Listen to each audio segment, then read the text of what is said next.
बिस्मिल्लाहिर्रहमानिर्रहीम। मोहतरम नाज़रीन, अस्सलामु अलैकुम वरहमतुल्लाहि वबरकातुहू। आज आपके लिए एक सादा सा नुस्ख़ा पेश कर रहे हैं। पहले की तरह ये नुस्ख़ा भी बड़ा ही मुजर्रब और मुफीद है। बेशुमार लोगों ने इस्तेमाल किया है। जिसने भी इस्तेमाल किया अल्लाह के फ़ज़ल से बहुत ही मुफीद इसको पाया।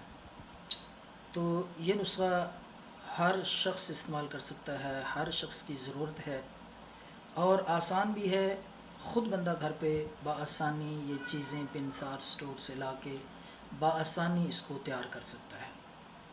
तो नुस्ख़ा सुनने से पहले इस चैनल को सब्सक्राइब कर लें, बेल के आइकन पे भी क्लिक करें ताकि आप तक हमारी वीडियोस पहुंचती रहें, जिनमें हम वज़ाइफ भी बताते हैं, मुख्तलिफ़ किस्म के दम, हर परेशानी हर मुश्किल के लिए बेहद मुजर्रब वज़ाइफ और विर्द भी अपने नाज़रीन की खिदमत में पेश करते हैं।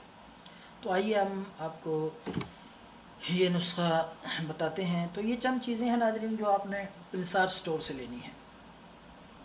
सबसे पहले आपने तुम्मा ले लेना है, तुम्मा 10 ग्राम जी। उसके साथ जड़ तुम्मा यानी तुम्मे की जड़, वो भी आपने 10 ग्राम ले लेनी है। इसी तरह नाज़रीन आपने काला नमक, स्याह नमक, वो भी 10 ग्राम पिनसार स्टोर से ले लेना है। इसी तरह देसी जवाइन 10 ग्राम वो भी ले लें। उसके साथ आपने जामन की गुठली वो भी 10 ग्राम। ये सारी चीज़ें पिनसार स्टोर से ला के साफ़ करके इनको आपने पीस लेना है, अच्छी तरह ग्राइंड करके इनका सफ़ूफ़ बना लें।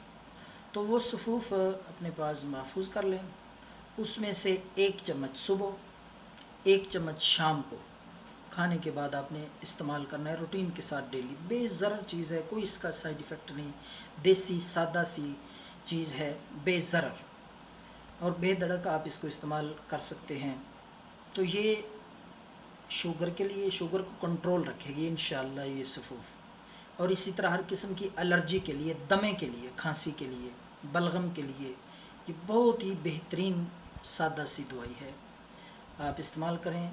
दमे के मरीज़ों के लिए, एलर्जी के लिए और शुगर को कंट्रोल रखने के लिए बेहद मुजर्रब और मुअस्सर ये दवाई है।